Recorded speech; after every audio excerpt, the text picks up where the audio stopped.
This footage has been well aired over the years, but the aggression with which Ian Tomlinson is pushed to the ground still shocks. The 47-year-old collapsed and died just minutes after this incident.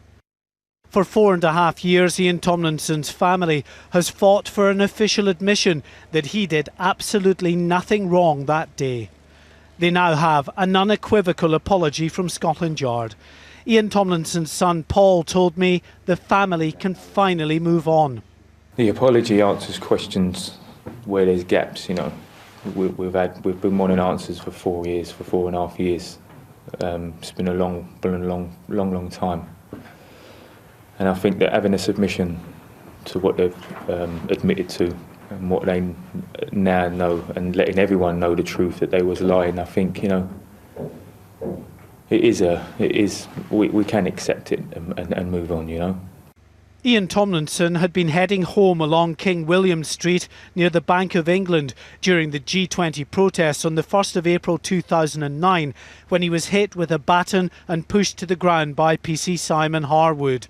An initial post-mortem on the 4th of April concluded Mr Tomlinson died of natural causes, but later examinations found he died of internal bleeding from the fall.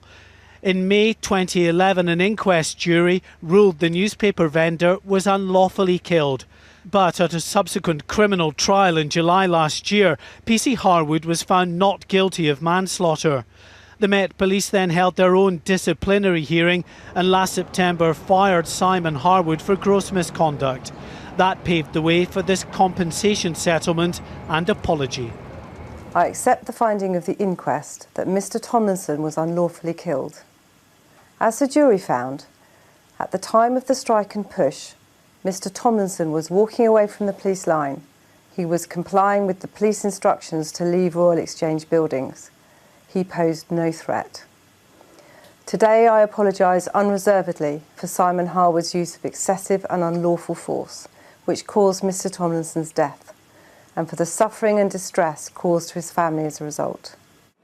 The Metropolitan Police also apologised for not vetting Simon Harwood properly. He'd had a checkered disciplinary record.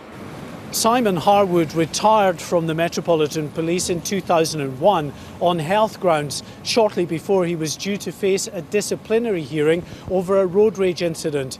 He then joined Surrey Police before being re-employed by the Metropolitan Police in 2004. Scotland Yard says it has now tightened its vetting procedures.